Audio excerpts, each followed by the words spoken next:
Assalamualaikum warahmatullahi wabarakatuh. Ketemu lagi di channel Rian Ferdian di tahun 2022. Assalamualaikum warahmatullahi wabarakatuh. Siapa yang tidak kenal dengan Roy Suryo, pakar telematika yang sekaligus adalah politisi Partai Demokrat dan mantan Menpora di era pemerintahan Presiden Susilo Bambang Yudhoyono. Berada di barisan oposisi, Roy Suryo memang kerap menyampaikan kritik pedas terhadap pemerintahan Presiden Joko Widodo.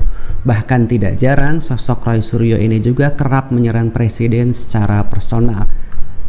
Namun belum lama ini Roy Suryo harus mengalami nasib sial akibat dari perbuatannya, dan itu berawal dari postingan Roy Suryo di akun Twitternya, di mana saat itu Roy Suryo memposting meme stupa Candi Borobudur yang diedit mirip wajah Presiden RI Joko Widodo.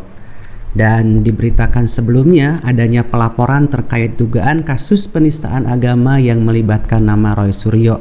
Laporan pada tanggal 20 Juni 2022.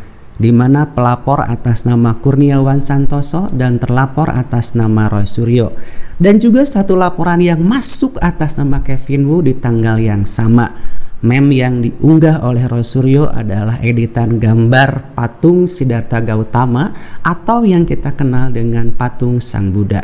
Dalam unggahannya, Roy Suryo dianggap melecehkan dan mengolok-olok patung Sang Buddha karena mengunggah ulang gambar tersebut disertai kata lucu dan ambiar.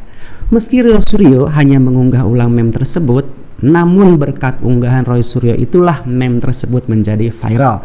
Meski sebelumnya Roy Suryo juga sempat melaporkan dua akun yang mengunggah meme pertama kali, namun pihak kepolisian terlebih dahulu telah memproses pelaporan atas nama terlapor Roy Suryo.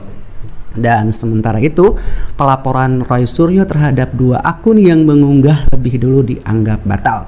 Bahkan pada tanggal 22 Juli 2022, Roy Suryo kembali menjalani pemeriksaan. Dan naasnya, saat itu Roy Suryo statusnya naik menjadi tersangka kasus penistaan agama. Penetapan tersangka Roy Suryo dilakukan setelah dilakukannya pemeriksaan terhadap sekitar 13 saksi ahli yang dimintai keterangan. Ada 3 saksi ahli bahasa, 3 saksi ahli agama yang dimintai keterangan dalam proses penyidikan.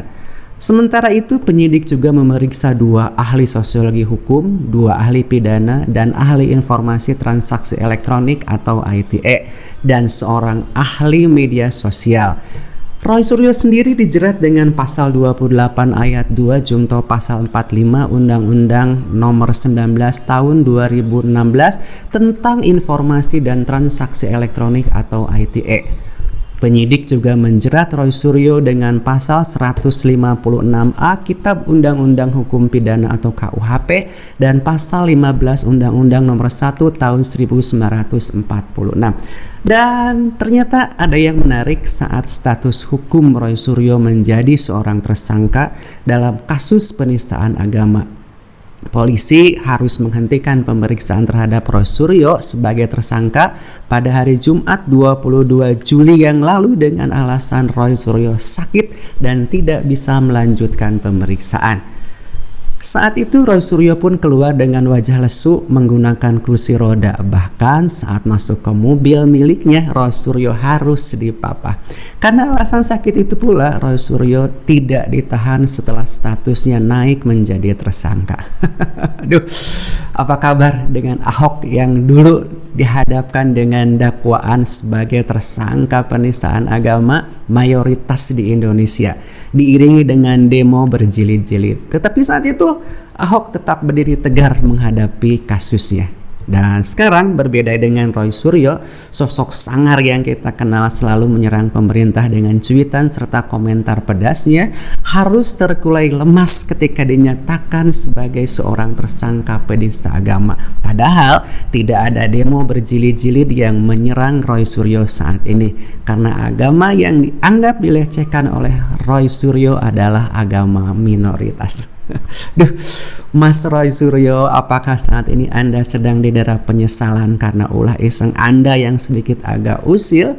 Pakar telematika yang pada akhirnya harus tersungkur dan duduk sebagai pesakitan tersangka kasus penistaan agama akibat cuitannya di media sosial. Benar-benar ini adalah senjata makan tuan bagi seorang Roy Suryo.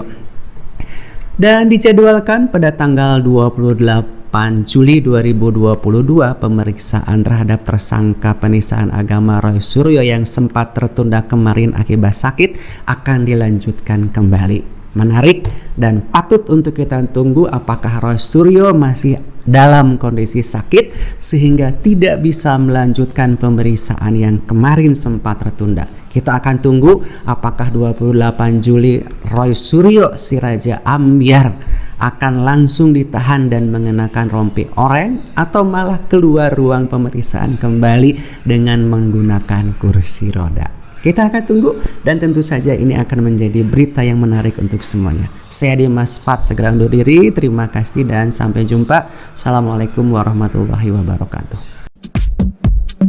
Terima kasih sudah menonton. Jangan lupa subscribe ya.